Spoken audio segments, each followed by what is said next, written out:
Hello everyone, UnkleDestiny back with you today.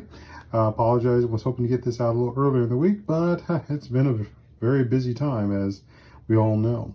So let's go ahead and get the ancestors in to see what the month of July holds for us, as there has been much shifting and energetic change that is at work right now, and that generates a lot of turbulence. If you look at any place where like the rapids are hitting the rocks and rivers meet together, even if air. So all of that's creating some turbulence. And let's see what July has, whether that turbulence is going to keep going or whether it's going to start decreasing.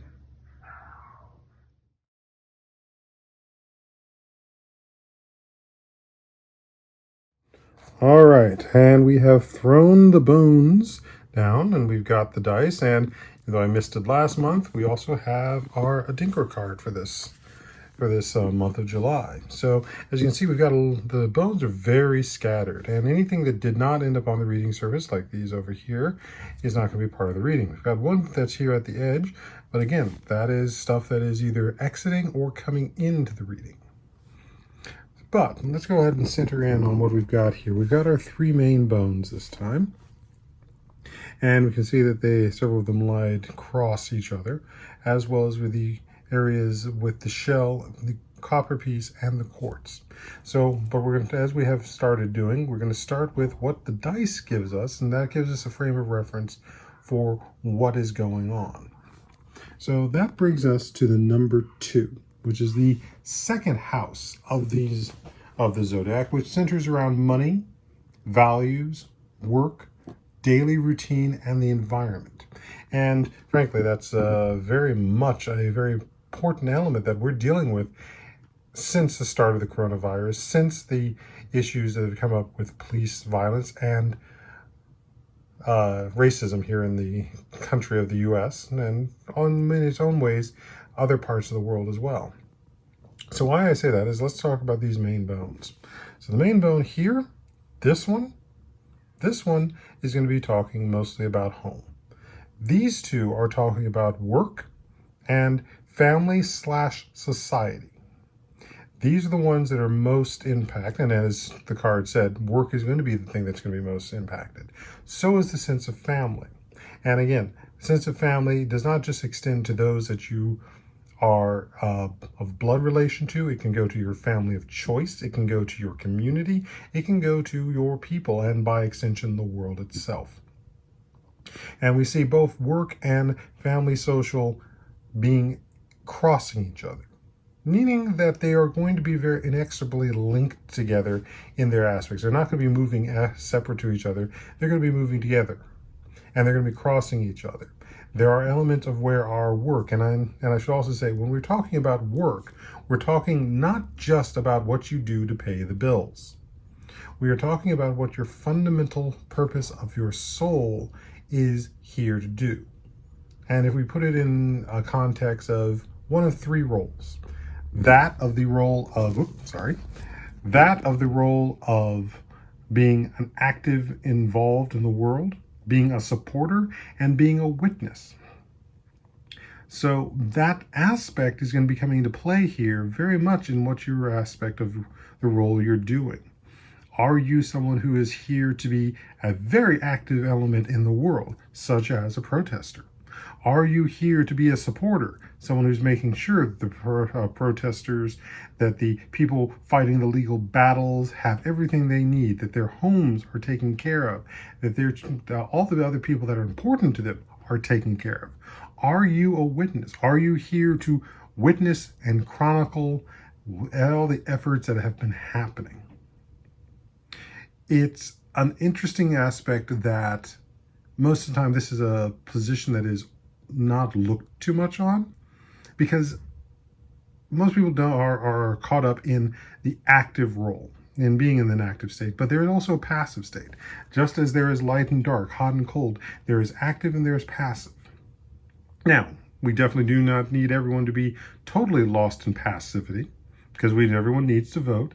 Everyone needs to keep people vigilant and accountable. But that comes from also being able to witness what is going on, witness what is happening so that people can be held accountable, so that consequences can be given to those that have actually broken the greater agreements that we come into this world with. And that's part of what's happening here with this cross between the two. Our work and our society, and our roles in our societies and families are linking, and they are crossing each other. Sometimes they will be at odds with each other and create that turbulence. Other times, they will be the thing that keeps it going. Now, this is not the only place where we have the cross at. We also have the cross down here with the rib bone, with two of the rib bones, one that is broken and one that is intact. Now remember, the rib bone is about part of our lungs, part of the aspect that allows us to have breath and containment of breath. It is that aspect that keeps our inspirations and our aspirations in check. And if that is punctured, like what would be happening with that broken rib bone, that would escape. That would reach outside of its ability to maintain what it's supposed to be. Now, with the fact that COVID often attacks our lungs, this is an aspect of it. This is a message here about being very focused on what is our health and taking it seriously, the risk that is there. And think about another way. When we think about things like poison or death, which either a skull or it's a skull and crossbones. And here we have a crossbones. I mean, we have it over here too, but this one, especially because we have the broken rib bone, it is implying much more. Focus on your health. And the fact that next to the complete rib bone is also this one, piece of the tailbone, piece of the aspect of balance. So if we focus on making sure our health and our well-beings are as balanced as possible, we're going to avoid having to deal with this broken rib bone. Now we've got some other support bones that are around here, which is why there's a lot of energy there. But we come to the shell. And the shell is turned to the exterior. And this is saying that the risk is not from necessarily within, it's from outside. And that is also why we have to be concerned with our health, because the aspect of the virus is something that invades our body from the outside. The idea that someone has power over somebody else just because of an authority and not held accountable is something that comes from outside. And even more so, we've got the copper piece under this. So there's an aspect of, there's a shell that spirit is calling in for protection, but also for resistance. And we have to continue to resist the idea that what we have had for the last 100, 200, 300, even 1,000 years is the way the world is supposed to be. It's not. And in fact, the world that we have today is very different than a world that we had 1,000 years ago, or even 2,000 years ago. So change is happening, and change is that aspect of the turbulence that we're seeing. And that brings us back to the second house, which is, again, there's changes in our money, how we handle it, how we think about it. Even what is the aspect of how wealth essentially is being handled. Our values are shifting. Are we going to continue to value and those things that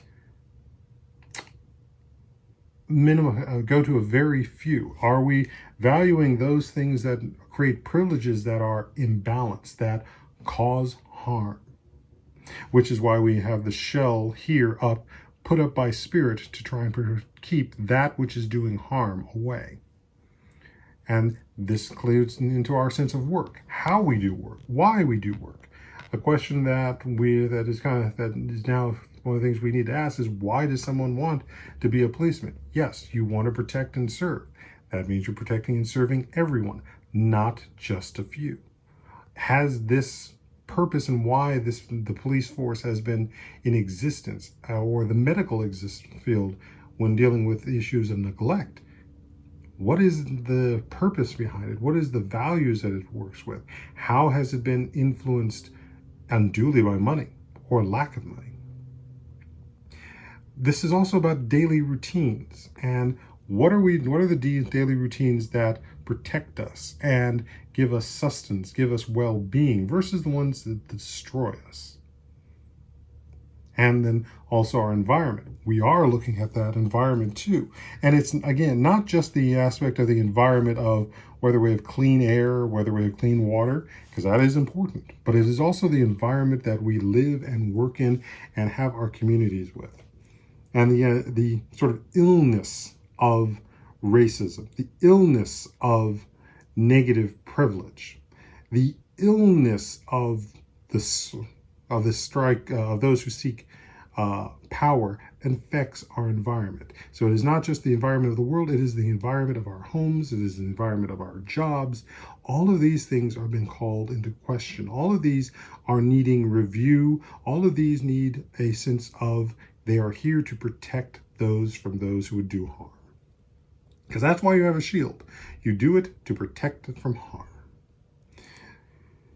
And as we go over here into the other broken rib bone, which looks more like a cane and a crutch, there's that aspect of support. And there's that going to be in there. Because spirit is not done yet. Spirit still has more to do, and the spirit has more that it's looking at how we respond. And it's asking for, are you going to get lost in that aspect of not taking care of your health and fall ill?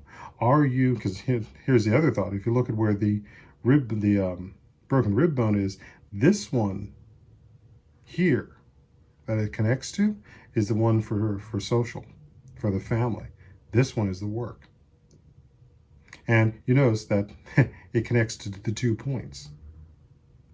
That one is in contact with both of them. So is our sense of family and social going to be the one that's holding the hilt and it's keeping us from working? Or are we going to allow our work to just be drained away? Now, over here we have the quartz piece. And again, this one is about memory, thought, our records of who we are. That sense of who we is, what has happened, and what is going on. And it's relative to, in position to that. And it's watching, it's looking. And again, this is part of what our role as the witnesses is centered around. This role of creating that memory, of crystallizing it.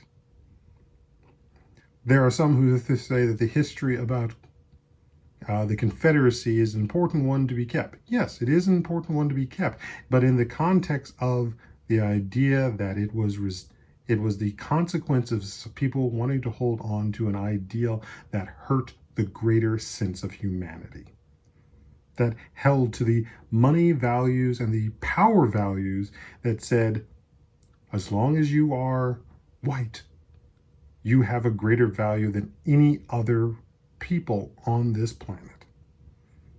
And so we've got to look at that. We've got to take it in stock and say, this is no longer a value. This is no longer something we want in our daily world. This is no longer something we want to work to. And that has to be witnessed. That has to be witnessed as much as it needs to be active.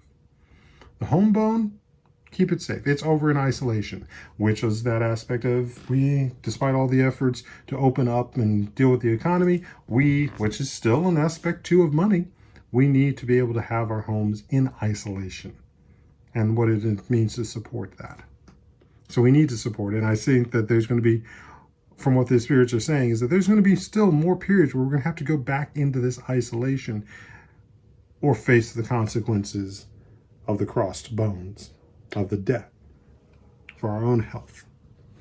Now over here, we've got a few other bones that are out and about. We have another one of our balance bones here, part of the tail. So balance is on its way, slowly coming in, and its trajectory is going to come with that sense of being able to see. We've got this one here. This one is going to be more about our fall period. That's coming in. And then we also have this one here, which fell next to our candle. So there I see there's going to be so much more heat coming in. And I'm not sure whether it's going to be environmental, but I think there's definitely going to be an impact on our sense of work and our sense of values. This may be part of the restructuring of what it means for us to see our government and be ruled and how we operate. Does it really need to be a sense of politicians anymore? Does politics really help us the way it has been led, or does it need to shift and change? But we've got to look at the balance, and it's going to heat up around that question of, are you worthy to actually lead us? Or have you been leading us for too long and have lost your perspective? So we're going to come over here to the Adinkra card. And this one is often referred to as the hen's foot. It represents protectiveness, the parental goals, which is to not only care and protect, but also to raise someone who's ready to go out into the world. Discipline, tempered, and patience, mercies, and founders. The classic statement that goes with this is that the mother hen can walk through her nest, and even if she does step on one of her chicks, she never steps on it in such a way that it will be crushed, that it will be harmed. So why I say this is that we have to look again at the sense of how we're dealing with money, as the sense of values, how we're looking at our sense of work and our daily routines and the environment. Are we looking to be that mother hen who, even if she does have to step on one of her children, she steps so lightly that they're never harmed? As opposed to some who operate with the idea that we step, we stomp, we crush. And that mentality doesn't protect in the way it has been stated. It does not offer patience. It does not offer mercy. And because the thing is, the potential of mercy is also for the potential for healing. Let me say that again. The potential for mercy is also the potential for healing. If we do not have mercy, how can we have healing?